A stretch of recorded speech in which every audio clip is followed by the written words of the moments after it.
Member of Parliament from Guildford, and the reason I'm here today, because like Ian, I'm a trustee of the Radiation Research Trust.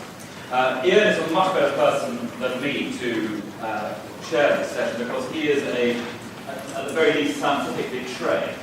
And the contribution that I have always tried to make to this subject is to try and make sure that it is science that predominates, because it is an area where there is a great deal of concern and fear and scare, and it seems to me that it is through the science of all of this that we manage to make some progress in identifying risks and laying scares, hopefully, to rest. I became involved some time ago through Eileen, who's a constituent of mine, and who I think has done a fantastic job in bringing this subject to much wider attention. And indeed it was through her that the Radiation Research Trust got set up and Ian's and my involvement began. So I shall now slide quietly away and leave matters to Ian.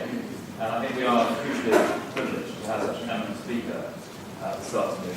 And I know that he's preparing to speak for half an hour and then to answer questions, which I think will be valuable. So you're all very welcome to the House of Commons, and I hope very much the session will shed some light on a very important area. Thank you very much for your time.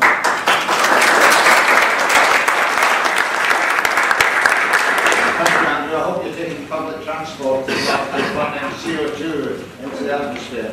I can't be using my mobile phone on the way. Okay, well, I hope there's no maths around today.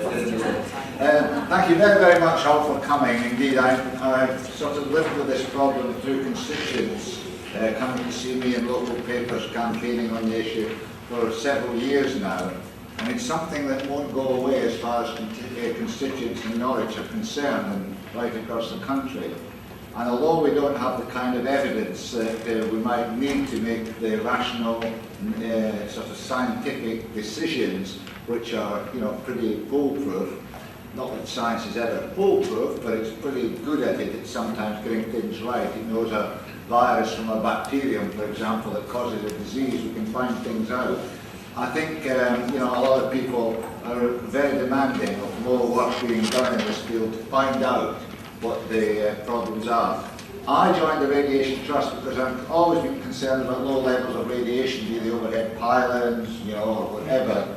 As somebody who did genetics, when genetics was always an offshoot of botany in the old days, we were taught that no radiation is really good for you, that there's always some kind of mutation takes place and so on. Well, you have to balance that up, of course, against the benefits. I mean, science is about benefits and risks, and that's what this debate is about.